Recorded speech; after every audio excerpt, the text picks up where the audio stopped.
जय हिंद दोस्तों, welcome back to the channel. और आज हम बात करेंगे होम लोन। जी हाँ, होम लोन जो आपका अपना खुद का घर खरीदने में, जो आपका जो सपना होता है खुद के घर का, उसमें मदद करता है। लेकिन होम लोन लेने से आपका घर तो आ जाता है, पर क्या वो जिंदगी भर के लिए आपके लिए बोझ बन जाता है या उसके कुछ फायदे हैं या नुकसान हैं, आज जानेंगे डिटेल में डेटा की मदद से। हुआ क्या है कि जब कोविड आया था तो सेंट्रल बैंक और हमारे आरबीआई और हर जगह सेंट्रल बैंक जो होता है कंट्री का, उन्होंने नोट छापने शुरू कर दिए थे ताकि लोगों तक मदद पहुंचाई जा सके। उसकी वजह से इंटरेस्ट रेट काफी डाउन चल रहे थे। और अगर आप स्क्रीन पे ध्यान देंगे तो 1 अप्रैल 2022 के आसपास लोवेस्ट इंटरेस्ट रेट पे आपको लोन मिल रहा था, मात्र 6.5% के रेट पे। अगर आपने उस टाइम 50 लाख का लोन लिया होता है घर खरीदने के लिए, तो आप 20 साल के लिए अगर लोन लेते तो आपकी ईएमआई आती 37,279।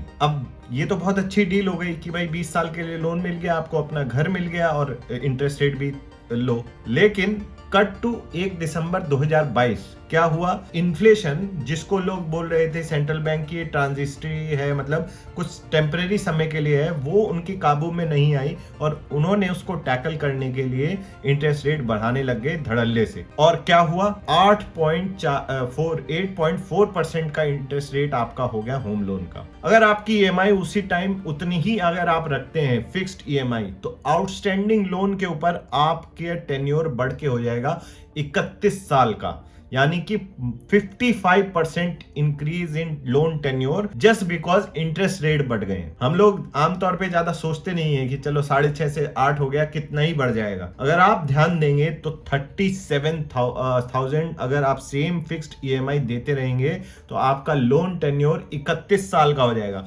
अगर आपने 30 साल की उम्र में लोन लिया है तो आप रिटायरमेंट तक उसको पे करते रहेंगे।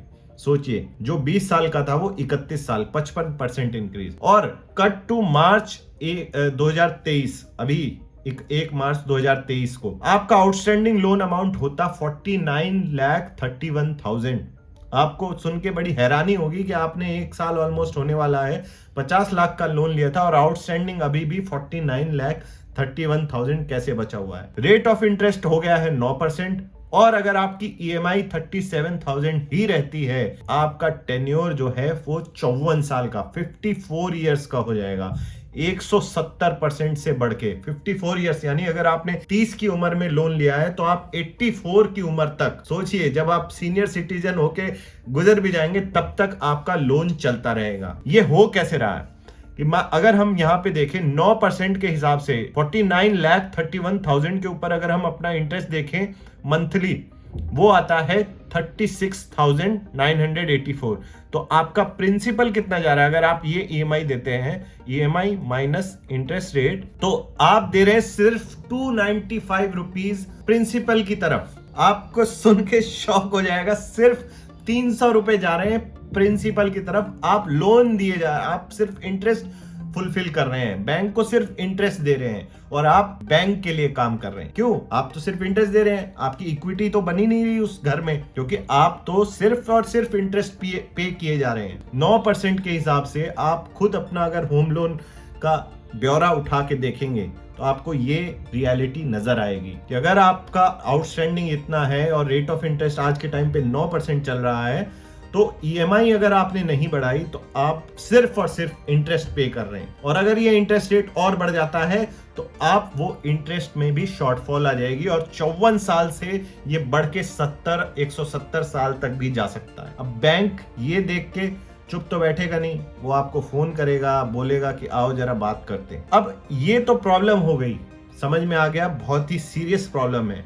ये एग्जाम्पल देख के आपको वो याद आ जाती होगी पुरानी पिक्चरों में, जैसे वो गरीब किसान एक लोन लिया होता है साहूकार से या जमींदार से, और वो उसको चुकाता चुकाता मर जाता है, फिर उसकी नेक्स्ट जनरेशन भी उसी को चुकाती है। और जब अकाउंटेंट, वो मुनीम जो होता है, उसके पास जाके बोलते हैं कि लोन क्यों नहीं खत्म हो रहा, तो वो बोलते हैं कि तुमने तो सिर्फ इंटरेस्ट भरा है, प्रिंसिपल यानी असल जो है वो तो आपने भरा ही नहीं। और वही कुछ यहाँ पे होता हुआ नजर आ रहा है। अब ये तो रही प्रॉब्लम, ठीक है, समझ में आ गई। आप बोलेंगे कि ये हाँ नजर आ रहा है, क्लियर है, डेटा से समझ में आता है। एग्जाम्पल के तौर पे मैंने फिक्स्ड एक एग्जाम्पल 50 लाख का लिया। सॉल्यूशन क्या है इसका? सॉल्यूशन के लिए अगर आप देखें तो आपके पास 2-3 ऑप्शन है। फर्स्ट ऑप्शन है कि अगर आपको ईएमआई अपनी फिक्स्ड रखनी है तो आप 2,31,000 अगर इसी एग्जाम्पल में हम देखें थोड़ा प्रीपे कर दें। अगर आपके पास कहीं से एक्स्ट्रा पैसा आता है, बोनस वगैरह कहीं से कुछ आता है, तो आपका आउटस्टैंडिंग 49 की जगह 47 लाख टाइप हो जाएगा और आपका टेन्योर जो बढ़ के 54 ईयर्स का हो गया था वो 32 ईयर्स में आ जाएगा। 32 ईयर्स भी एक बड़ा टेन्योर है,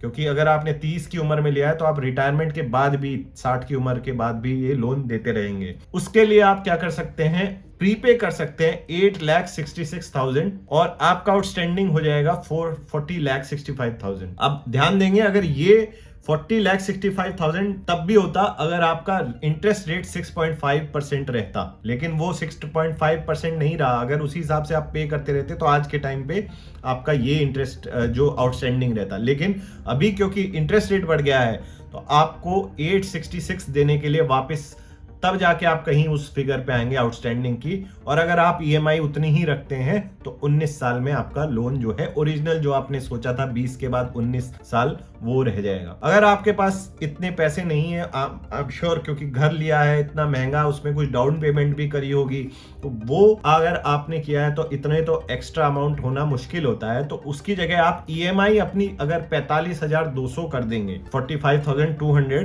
तो भी आपका टेन्योर जो है 19 ईयर्स का। तो इसमें से कोई एक ऑप्शन आप चूज कर सकते हैं। अब मैं समझता हूं क्योंकि नया नया घर लिया हो, उसमें खर्चे भी होते हैं, घर को सेटअप करने का भी खर्चा होता है, तो हो सकता है आपके पास ईएमआई बढ़ाने का भी इतना ऑप्शन ना हो। तो उस केस में आप दोनों ऑप्शन को क्लब करके आप 3,51,000 का प्रीपेमेंट कर सकते हैं। मान लीजिए आपका कहीं से बोनस या फिर कुछ आपकी एफडी मैच्योर हो रही है, इस टाइप से कुछ हुआ, तो आपका आउटस्टैंडिंग हो जाएगा 45,80,000 और ईएमआई भी बढ़ा दें, थोड़ी सी खर्चे कम करें। ऑब्वियसली जब लोन लिया है तो चुकाना तो पड़ेगा ही, तो 42,000 की अगर ईएमआई कर देंगे तो आपको अगेन 19 साल के ओरिजिनल टेन्योर जो आपने 20 के बाद 19 आना था उस पे आप आ जाएंगे।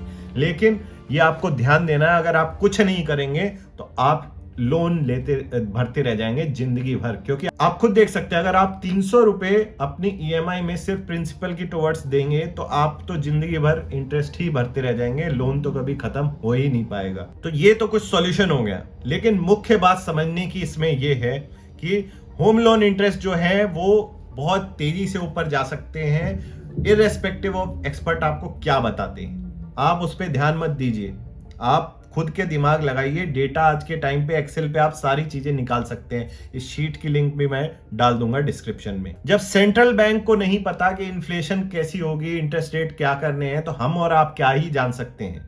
तो it's better to be prepared and be ready for this such of situation. ये नहीं वेट करें, जब सेंट्रल बैंक को नहीं पता कि क्या होगा इन्फ्लेशन का, पहले बोले थे ट्रांजिस्ट्री है और अब चली जाएगी, टेम्परेरी है, हमें इंटरेस्ट रेट बढ़ाने की जरूरत नहीं पड़ेगी, लेकिन अब बढ़ा रहे हैं धड़ाधड़। अब एक और इंपॉर्टेंट पहलू इसमें ये देखने का है कि जब बैंक इंटरेस्ट रेट बढ़ते हैं तो एकदम बढ़ा देते हैं, लेकिन जब इंटरेस्ट रेट घटते भी हैं तो वो एकदम से नहीं घटाते, वो समय लेके आराम आराम से घटाते हैं। तो एंड रिजल्ट क्या होता है, आप तक वो बेनिफिट इंटरेस्ट रेट घटने का पहुंचने में समय लग जाता है। तो मेरी तो एडवाइस बड़ी सिंपल है, क्योंकि आमतौर पे जब कोई होम लोन लेने जाता है उसको बोला जाता है कि भाई आपके पास कुछ डाउन पेमेंट होनी चाहिए और आपके पास कोई रेगुलर इनकम होनी चाहिए जिससे आप ईएमआई पे कर सकें। लेकिन अगर आप इस फॉर्मूले में देखें जो मैंने लिखा हुआ है, डाउन पेमेंट और रेगुलर इनकम के साथ साथ आपके पास कुछ सेविंग्स भी आपको रखनी चाहिए। सारी की सारी डाउन पेमेंट में नहीं दे देनी चाहिए, क्योंकि अगर इंटरेस्ट रेट बढ़ते हैं तो आप एटलीस्ट अपना प्रिंसिपल प्रीपे करके या फिर अपनी ईएमआई बढ़ा के आप एटलीस्ट अपना टेन्योर उतना ही रख सकते हैं जितना आपने ओरिजिनली लेके चले थे, वरना आप जिंदगी भर और उसके बाद भी इंटरेस्ट और होम लोन को पे करते ही रह जाएंगे। तो ये एक छोटा सा मैंने आपको एक एग्जाम्पल लेके समझाने की कोशिश करी है कि अगर आप होम लोन लेने जा रहे हैं और या फिर आपका होम लोन चल रहा है तो आपको किस तरह से अपने डेटा को एनालाइज करके एक बार देखना चाहिए कि आप कहाँ खड़े हैं इस टाइम पे। ऐसा तो नहीं आपने 20 साल का या 25 साल का होम लोन लिया और वो हो रहा है 50, 55, 60, 70 साल तक चलता ही रह रहा है। आपको ध्यान देने की जरूरत है। इंटरेस्ट रेट साइकिल को प्रिडिक्ट ना करें कि अब बढ़ेंगे नहीं या अब घटने शुरू हो जाएंगे।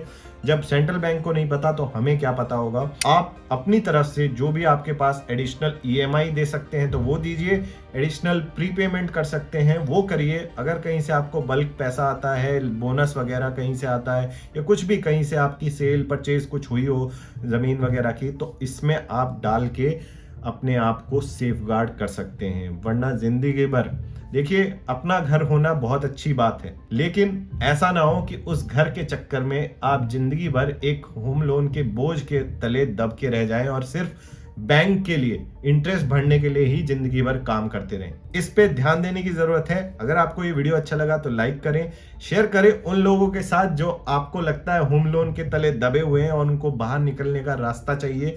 ये सॉल्यूशन उनके साथ शेयर करें। Thank you for watching. My name is captain Shashank. जय हिंद।